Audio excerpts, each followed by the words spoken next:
Welcome back, Fantasy Fiction Fanatics. It's great to see you again, and I hope you're doing well. Today's class is going to be on Homeland, our next set of chapters, which is going to be 11 through 16. Hopefully you are enjoying and delving into this very dark and very corrupt society of the Drow and learning about them and Drizzt. I'm really enjoying diving back into this book. It's been a while since I've read it the first time, and really re-experiencing and diving deeper into this world and this society with you guys. I'm really enjoying it a lot. So hopefully you are as well, and hopefully you are excited to talk about this next set of chapters. So let's go ahead and get started. I've got a lot to cover. We do have a whole section of 10 years in this set of chapters that it's kind of skipped over and just important things are mentioned. But we have quite a few things that we learn about and that we see, and I'm excited to talk with you about. So let's go ahead and get into it with our recap. So we start this set of chapters off with Zach trying to kill Drizzt because he feels like it's better to kill him and preserve his innocence than to let him go to the academy and come back a different person who has been melded into the Drow way of thinking and the Drow society. And that's what he thinks is going to happen, is if he lets him go, that he will come back forever changed in a bad way. Like he will become like all the other Drow out there, just like Zach feels that he has done that as well. But instead of doing that, he ends up choosing not to and lets him go off to the academy, even though in many ways he regrets his decision. And Drizzt begins his courses, and we've got a time where he is forced to listen to the hatred of the surface elves, learn that they are the cause for all Drow problems, and the history of their time, and that they are now down in the Underdark. And then after that, they finally get into weapons classes and weapons learning, and they have a placement every year to see who ranks first through last in the class. He ends up finishing 8th in his first year because Kelnaz, who he had some kind of friendship with, or at least he thought it was a friendship, betrays him during the battle and knocks him out behind his back. So the person he thought was going to be helpful for him ends up knocking him out and taking a higher place. After that, we see that Alton is very anxious to get his revenge on the Do'Urden people, and we can see that he's antsy, even though House Hun'ett has made it very clear not to do anything. And then as the years pass, in the academy, Drizzt is now first in every single year after that. He fights and is easily able to knock everybody else out. He is first every single time without question and keeps his first place spot. And he has learned what he needs to learn in order to not trust others, and that is what allows him to keep his first place spot. His prowess grows way past anybody else. We see him continuing to grow as a fighter, to learn more, and to kind of reach past even his teachers. So from there, we do see a couple of moments. One of the main moments that we see during his academy years is when they're out on patrol going around. They do have these hook horrors that have captured a student and are close to the society. Drizzt runs and tries to save the child. He kills 2 hook horrors completely by himself, but the child doesn't make it. And he gets in a little bit of trouble because he was not really following orders, but that's unfortunately he wasn't able to save the child, and that being the first person in the class, they don't really do that much for him, especially since he took down 2 hook horrors by himself. From there, he finishes his weapons learning and has to do 6 months under magic tutelage, and Mazaj ends up being his tutor for this section. So for the magic portion of his learning, he is paired with Mazjav, where he is keeping an eye on him and has become intrigued with Drizzt. We also have a moment where Alton does try to kill Drizzt, but Mazdrov ends up saving him and playing it off like it was some sort of test. But we do see that Alton is not really following House Hun'ett's rules. And from there, he has the next 6 months under the priestess training, learning about religion. And during his ceremony, his graduation ceremony, he's supposed to be part of this ritual where they like summon this creature, and a priestess tries to have sex with him, which he refuses, and dashes out of there. Virna, his sister, learns that he refused this priestess and completely says a lot of bad things about about Lolith and the whole religion and everything, so she takes him to where the Driders live and leaves him there to die. Luckily, Matron Malice ends up coming just in time before he dies of the poisonous weapons and saves him, though she does really threaten him as well.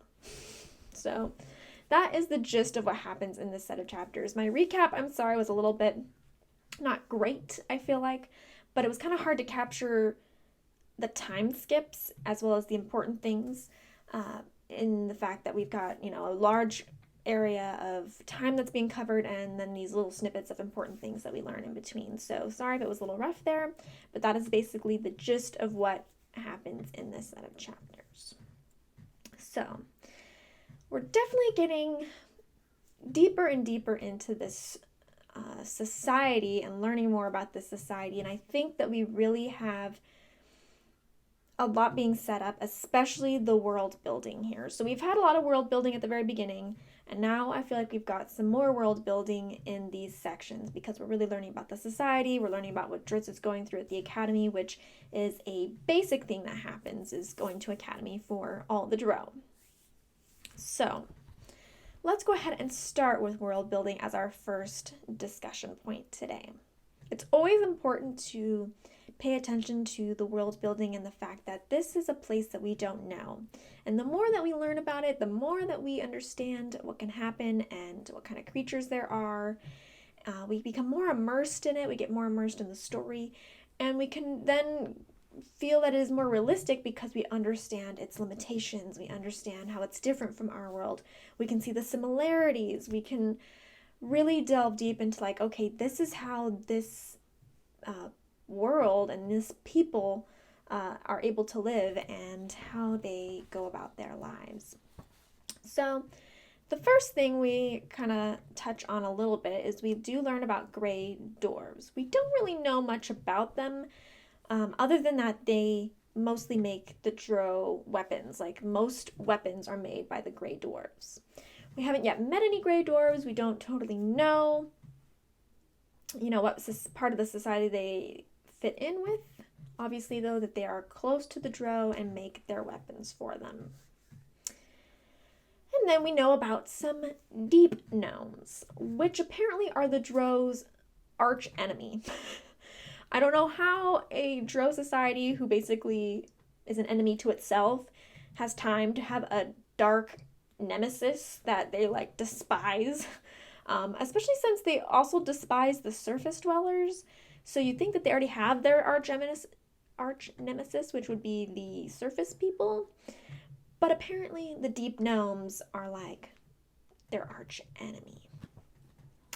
They really, really, really hate them, and Lolith does not like even any Drow associating with them. So apparently we learn that House Devere, became out of favor with Lolith because they attacked another house with deep gnomes. And Lolith was like, we hate the deep gnomes. You should not have used them as a weapon or have any connection to them. So we learn to not mess with deep gnomes. I do think it'll be interesting if we do get a chance to interact with some deep gnomes later to see exactly what kind of people they are and why exactly they are the worst enemy. We don't really know why they became the worst enemy or what that whole situation is, but I'd be very interested to know. But we can keep that in mind for a later time to see if we do learn about that relationship and why they are such at odds. And then towards the end of this set of chapters, we learn about the Driders.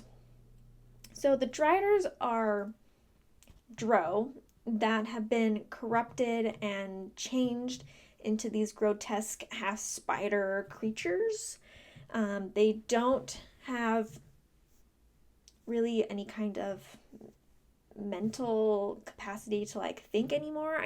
Is what the impression I got, is they're just kind of these mindless creatures that will kill anything that comes, close to them. And Lolth is the one that created them. So when you displease her, she will turn you into one of those, and then you get to live in that nice little hole in the floor thing, away out deep away from society. And the priestesses know how to get there and can send you there to become one or to apparently die by them. And they have poisoned weapons, so I'm not really sure how they get the weapons or like how those are, like if they made them or if they were tossed down in with them, old Drow weapons, that kind of such. But they do have them dipped in poisons, that way whatever they mar or anything ends up dying. And Drizzt, does almost die by that poison. He does take down one of the Driders, but they are very powerful, and that poison is very, very powerful, which really gave him, the second he was hit with that arrow, gave him a disadvantage of not being able to move and to have his whole leg go numb instantly. So very, very potent stuff, and don't think it's a fate that any Drow really wants to have happen to them. And then we also learn about hook horrors. So the hook horrors we saw are apparently supposed to be pretty hard to kill by yourself. Like, they thought that was pretty amazing that Drizzt did that by himself. He killed 2 of them. And they're not really supposed to be close to society. They're supposed to be more in the farther out areas. So when they had it close to society and was able to capture that child, that was a very unique thing to have happen. And these are just mindless creatures, again, that will attack and hunt and kill anything that it can. So pretty interesting things that we learn here. So I feel like those are most of the creatures that we encounter. So we know that there's some very nasty creatures down here in the dark, and we don't see any niceties at all. The Driders, definitely not nice. The hook horrors, also definitely not nice. The deep gnomes are their worst enemies, and then we've got the gray dwarves, who are some kind of partner. But we aren't really seeing any happy, fun, like little cute, cuddly bunnies down there, or an equivalent of a bunny. So we just see how very dark and nasty this Underdark place is. Which, I mean, it makes sense. It's home to the Drow, which they're not very great and nice, and the Drow are supposed to be the most evil, most horrible things down there. So it's not a fun place to live and to grow up.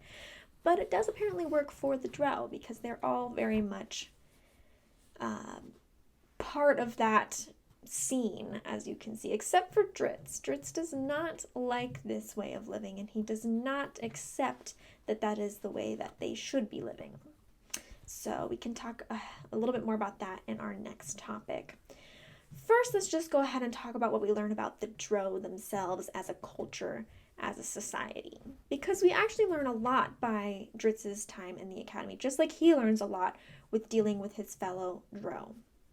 So we see right up close and personal, and right away at the beginning of his time at the academy, that they are backstabbing, corrupt, ambitious people.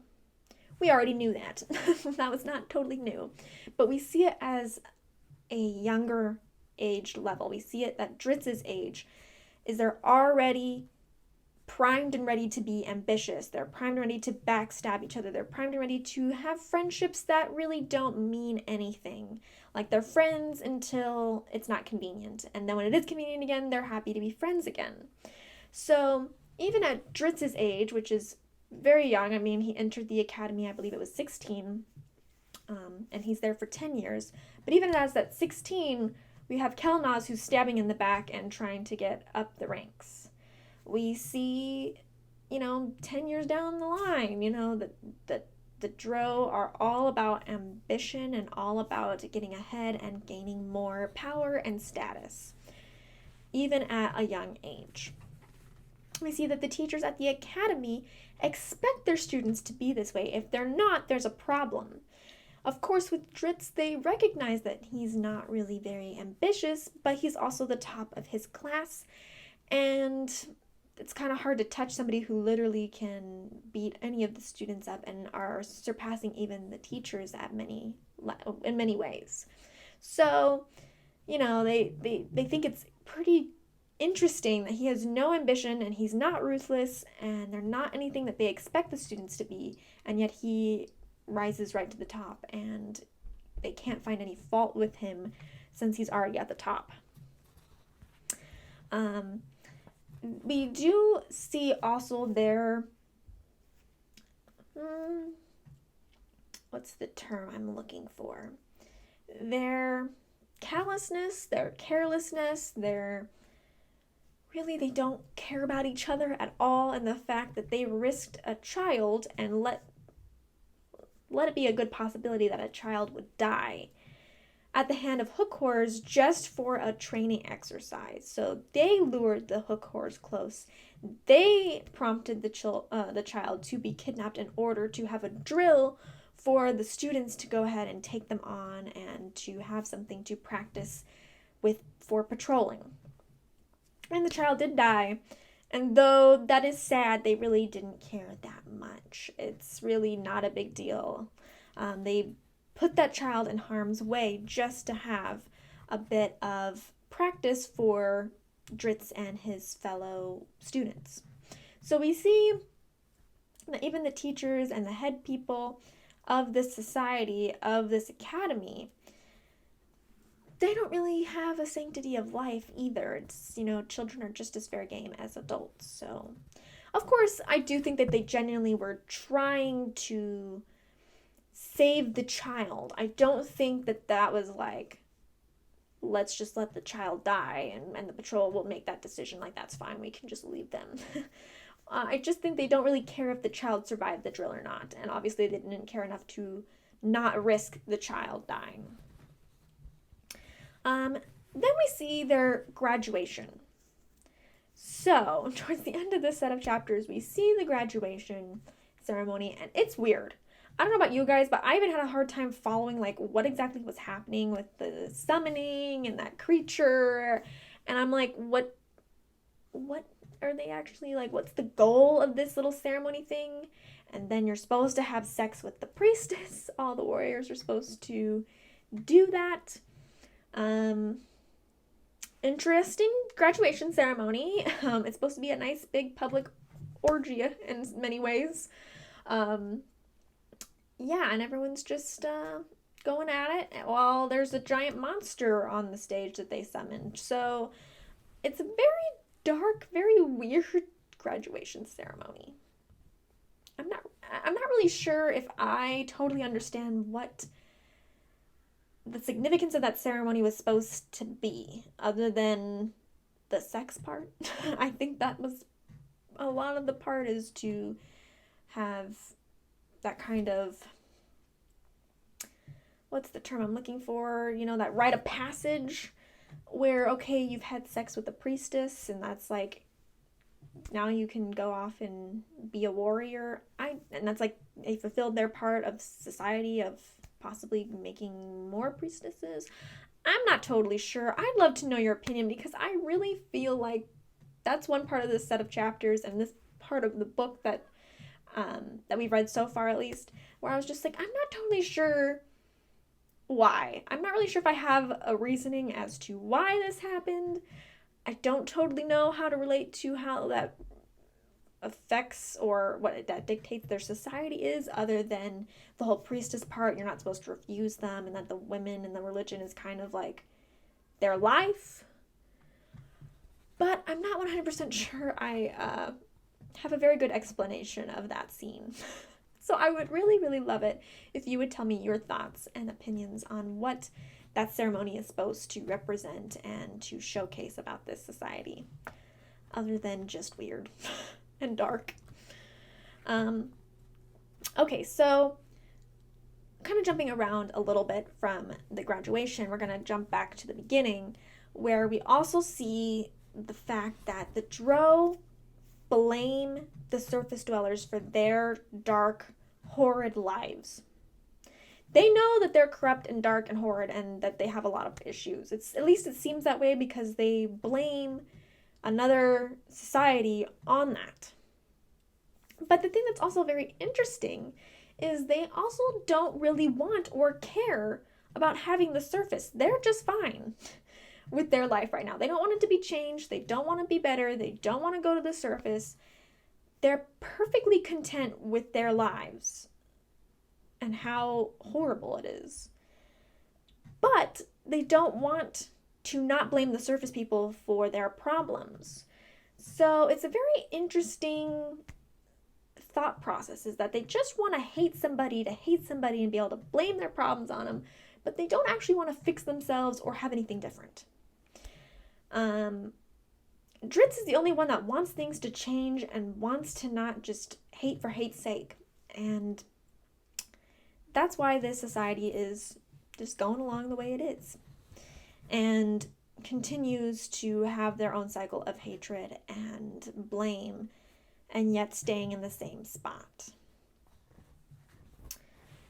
And last but not least, we do learn that you can have these magical creatures. We see that Mazjov has introduced his panther to Drizzt, and he can awaken it with magic, and it is kind of like a partner of some sort.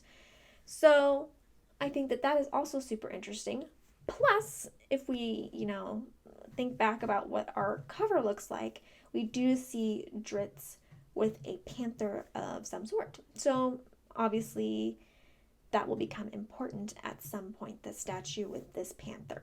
So yeah, a lot is covered in this section for world building as far as the Drow society, and we really get a sense of what this culture is like. So I really just wanted to go over that with you because we've talked about it in the first set of chapters. We're really continuing to constantly see new things and have more understanding, but at the same time we've been a little bit sheltered like Drizzt has been because he's been in a very little part of the world. Well, now he is out in the public world, and now we're getting to see all the ways that the public interacts with each other and how the society is built upon itself.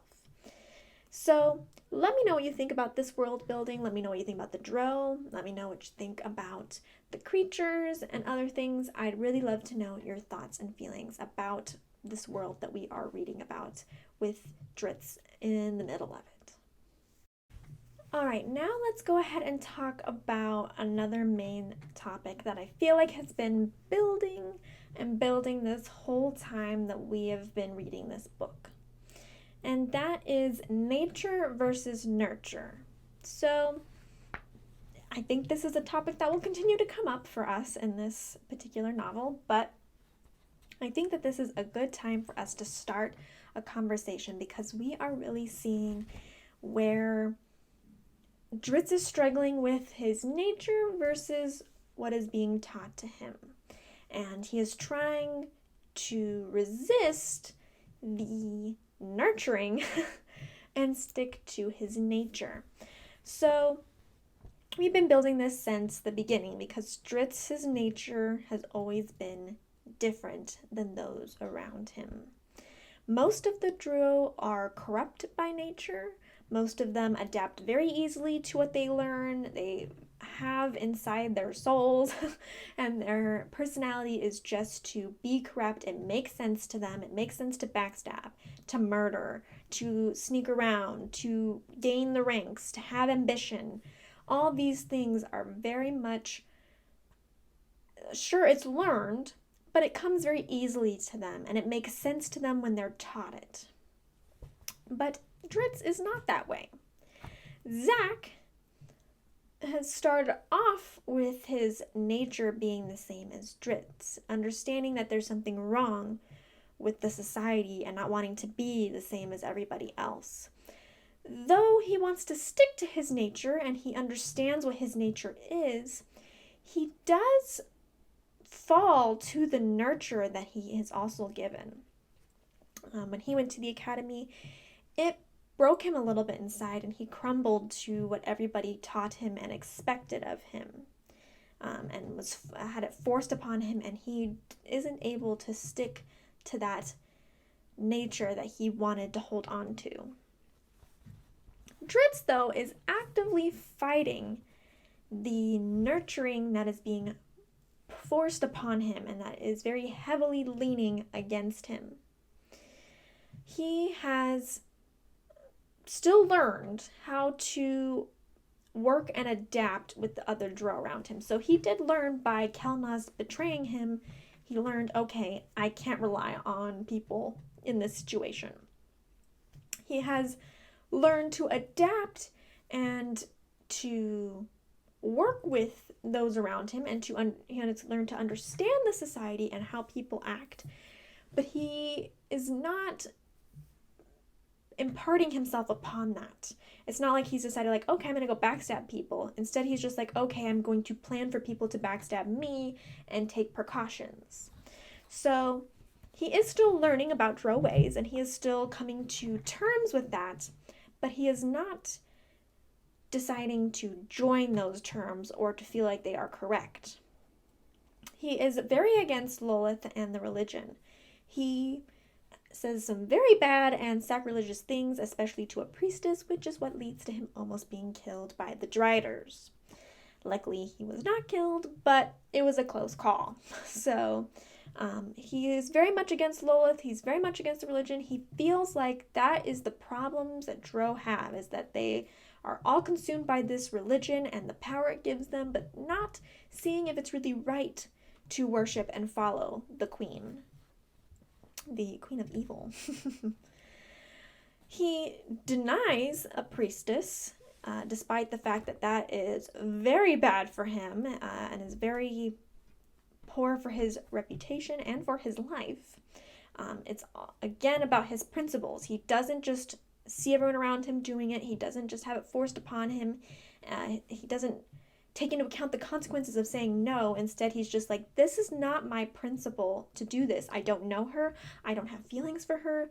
It's not right to do this and to be with this kind of person just because they want it or just because it is expected of me. So that is why he leaves.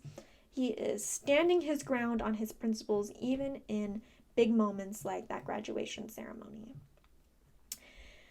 He's still looking for love in a loveless society. He has kind of learned that there is no such thing as love or care in the drow society, though he would love to have it and to look for it, and he understands the concept of love, but he is not finding it at all. But he still stands by wanting to look for it and to see if he can find it even in a smallest piece of this society.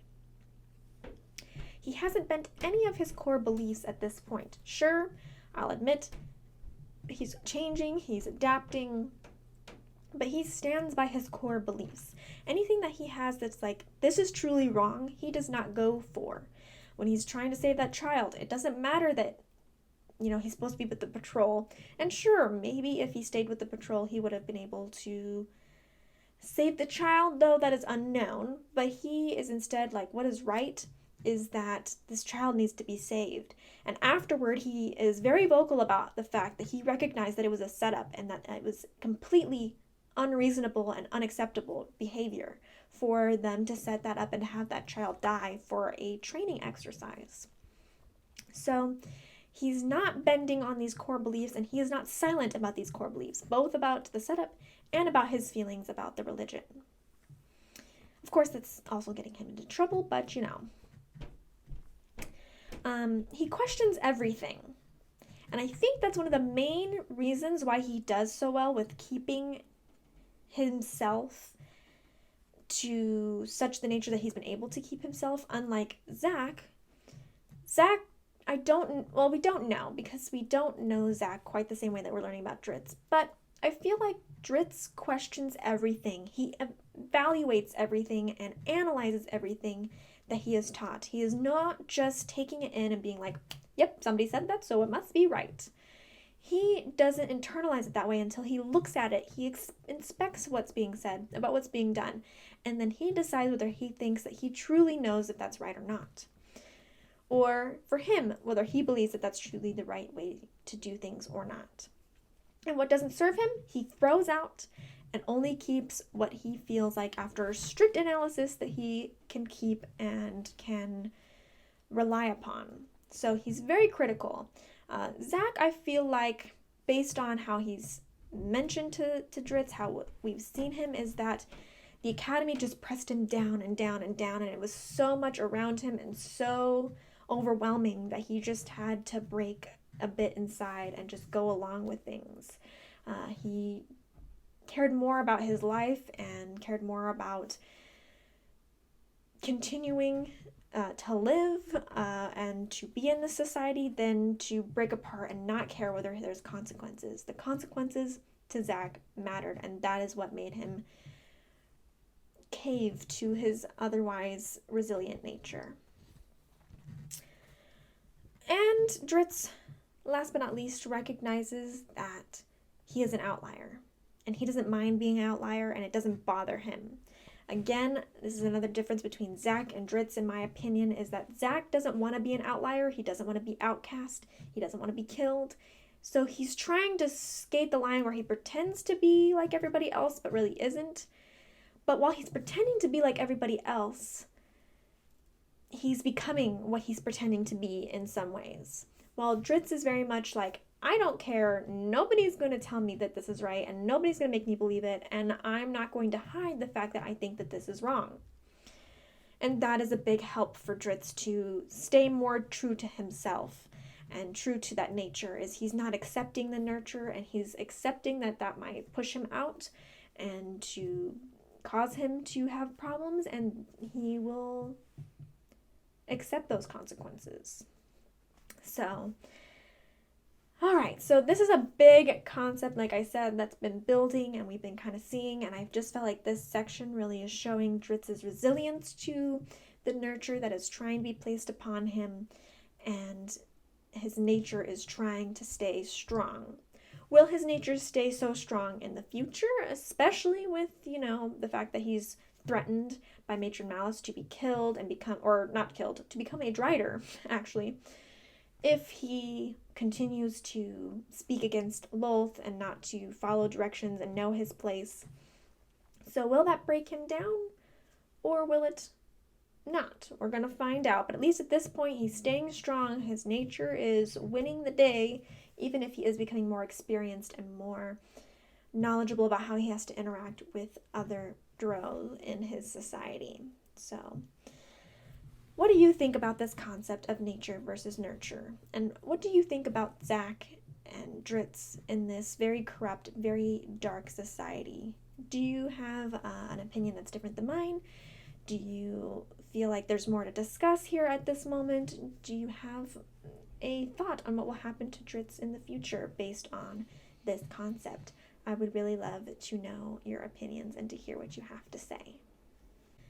Now, last but not least, let's talk about House Hun'ett and Alton, because though they were a little bit more minor in this set of chapters, they are important still to keep track of, and they do make a couple of bold moves in this set of chapters. It's very clear that House Hun'ett's goal of taking down the Do'Urden house is very slow moving. They aren't scared of taking their time. I mean, it's been 10 years throughout this whole set of chapters.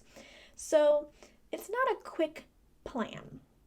It's going on for quite a while and is taking up some good time to set up. So I don't totally know if I can tell at this point what their plan is. It's very flying under the radar, a lot of watching, a lot of trying to see their opening at this point. Mazjov has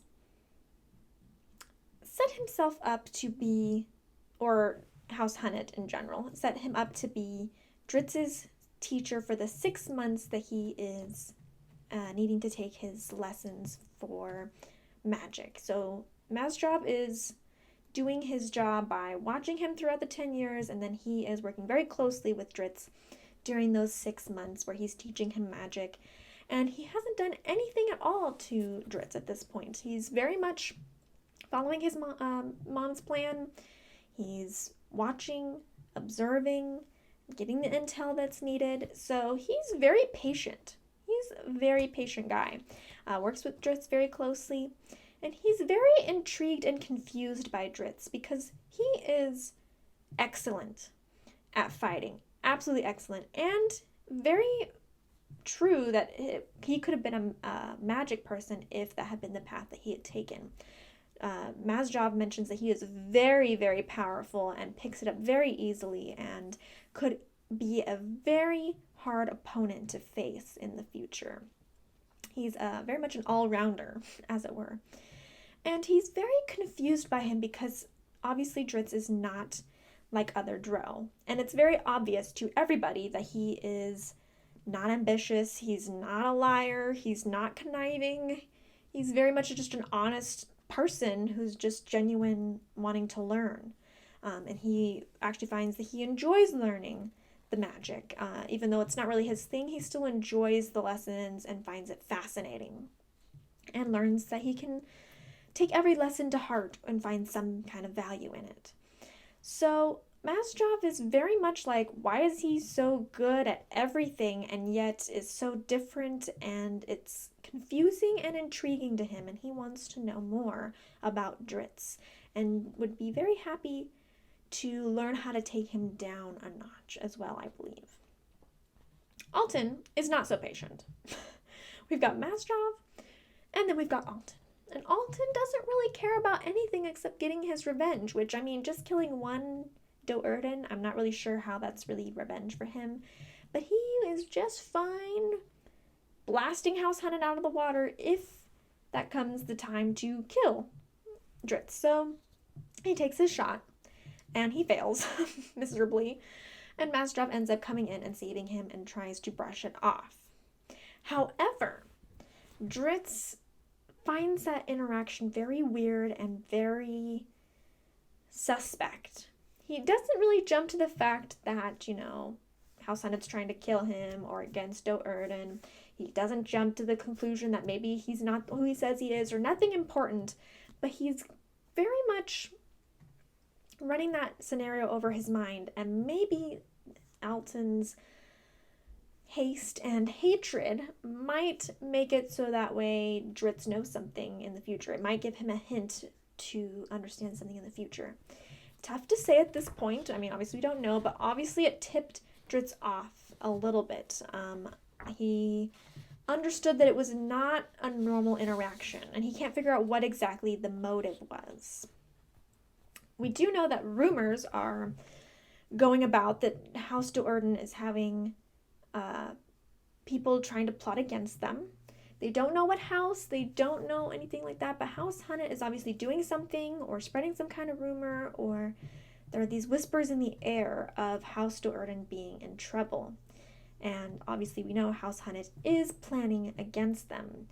So don't really know how those rumors are started, don't know exactly what the house is doing other than Alton and Mazjov, but we can tell that their plan is coming up further and further closer to enactment, since the rumors are now flying around that there is a plot against Do'Urden.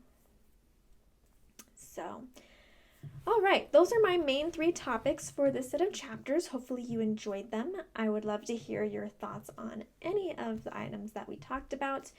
I feel like this set of chapters was very rich in what we learned and what we can observe from it, and hopefully in the next set of chapters we will learn even more and see where we're going. Sorry, I'm losing my hands so much today. They are freezing. My toes are also pretty cold. But I'm just constantly using my hands to try and warm them up today. Okay, so last but not least, let's do our nitty gritty. I've got 3 different things for us to kind of keep in mind as we go along. The first is that Matron Malice specifically comes down and saves Drizzt because she says that they need him, that they cannot just throw him carelessly away. He is a very amazing fighter. He's got a natural magic ability, and at this point, it is important that they keep every single person in their house that they have.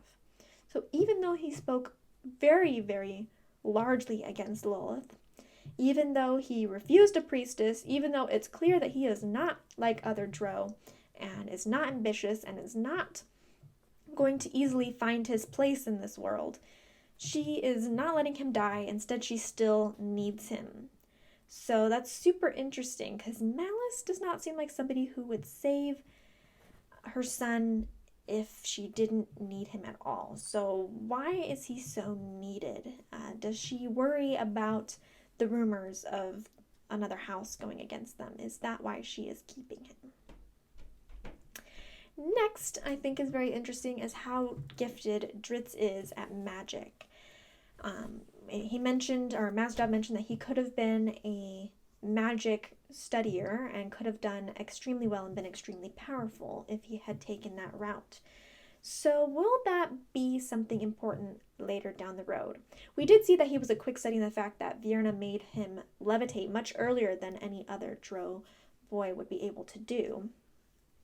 But will that be something that's important later? Is magic going to be something that also comes to him and is something more that makes him unique in this story? So we're going to see if magic also becomes important for Drizzt. And last but not least, Drizzt has made a name for himself at the Academy. He's had a lot of people trying to get close to him because he is always seat number 1 and he is so powerful. But what do the other houses actually think about Drizzt? Are they wanting to take down House Do'Urden because of Drizzt and they're worried about him and his power? Do they want to get close and make alliances because of Drizzt? But we don't really know. We just know that he has this very big reputation and everybody knows exactly how extraordinarily strong he is. So how will that affect things in the future as well? Not only for Drizzt, but for his house. All right, that is everything I wanted to say about these set of chapters. Again, please let me know if you have any thoughts or feelings or anything you'd like to discuss or anything you need me to go over. Again, I would really love to hear your thoughts and opinions and questions. Before we go ahead and wrap up, first let's go over the trivia. Thank you to everybody, as always, who participates in the trivia question. I enjoy seeing your answers and seeing who gets things right. And I really appreciate and have a fun time playing with you. This last week's question was a true or false question, and it was a statement that said the Percy Jackson series has nothing to do with mythology, and that is false. Nice job to Dan for getting it right. I appreciate everyone who answered, and congratulations again to Dan for getting it right. If you'd like to join the trivia question, go ahead over to the blog, fantasyfictionfanatics.net. On any page, you'll find the trivia question on the right-hand side. You'll just have to scroll down a little bit, and it will be there, at least if you're on desktop. If you're on mobile, you'll have to scroll almost all the way down, but it will be down at the end of the page. And you can submit your answer and find out in the next week if you are correct or not. Whew. All right, I guess that is everything. So if you'd like to go ahead and leave a comment or talk to me, you can go ahead and do so down below.